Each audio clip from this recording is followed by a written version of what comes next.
હું મનન રેલિયા Archer art gallery આપણા માટે લાયા છે દિલ્હીના જાણીતા કલાકાર શ્રી કેએસ રાધાકૃષ્ણનું સ્કલ્પચરનું એક્ઝિબિશન અમદાવાદમાં પહેલી વાર થઈ રહ્યું એમનું આ સ્કલ્પચરનું એક્ઝિબિશન એમાં નાનાથી મોટી સાઇઝના બ્રોન્ઝના કરેલા સ્કલ્પચર જોવા મળશે.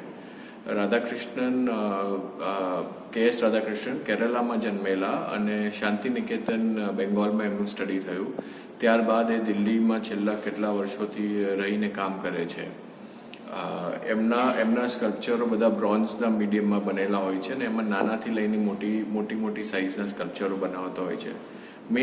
મેઇન સબ્જેક્ટ એમના સ્કલ્પચર્સનો છે હ્યુમન અને હ્યુમનની સાથે જોડાતા ઇમોશનને એનું એક હ્યુમનના જે સંબંધો હોય છે એટલે તમે એમના સ્કલ્પચરમાં ઘણા બધા ફોર્મ્સ જોવા મળશે, અલગ અલગ પોઝિસમાં જોવા મળશે. એમાં એમની જે ક્રાઉડ સિરીઝ છે એમાં તમને નાના ઇન્ટરકનેક્ટેડ માણસો જોવા મળશે, જે એમનું કહેવું છે કે માણસો એકબીજા સાથે જોડાયેલા છે, ભલે તમે માનો કે ના માનો, અને એ જ જે કનેક્શન છે એ તમારા આખા ફ્યુચરને શેપ આપી રહ્યું છે.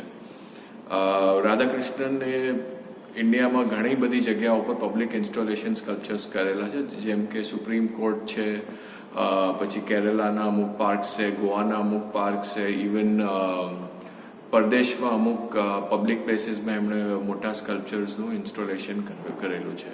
આ જે બ્રોન્ઝ સ્કલ્પચર છે એની પ્રોસેસ બહુ જ અલગ અને ખાસી ટાઈમ ટેકિંગ હોય છે. પહેલાં એના માટે એક મોલ્ડ બનવામાં આવે, એ મોલ્ડને પછી કાસ્ટ કરે અને એ કાસ્ટમાં પછી બ્રોન્ઝ લિક્વિડ રેડીને એનું ફાઇનલ કાસ્ટિંગ થાય છે.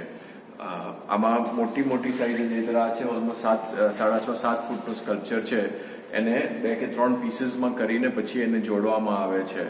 જે આ સ્કલ્પચર છે એ છે ને એક આપણો મોહનજોદારો પીરિયડનું એક નાનું એક મૂર્તિ છે જે આપણા નેશનલ મ્યુઝિયમમાં છે, એના ઉપરથી ઇન્સ્પાયર થઈને એમને આખું આ સ્કલ્પચર બનાવેલું છે.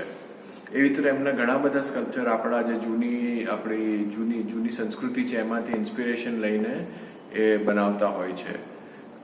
બ્રોન્ઝ સ્કલ્પચરની ખાસિયત એ છે કે બહાર તમે મૂકી શકો, એને કોઈ જ વેધરને ઇફેક્ટ નથી હોતો, ભલે તડકો હોય કે વરસાદ હોય કે ઠંડી હોય કે ગરમી હોય, એને બહાર કોઈ જ જાતનું ઇફેક્ટ્સ નથી આવતા ખરા.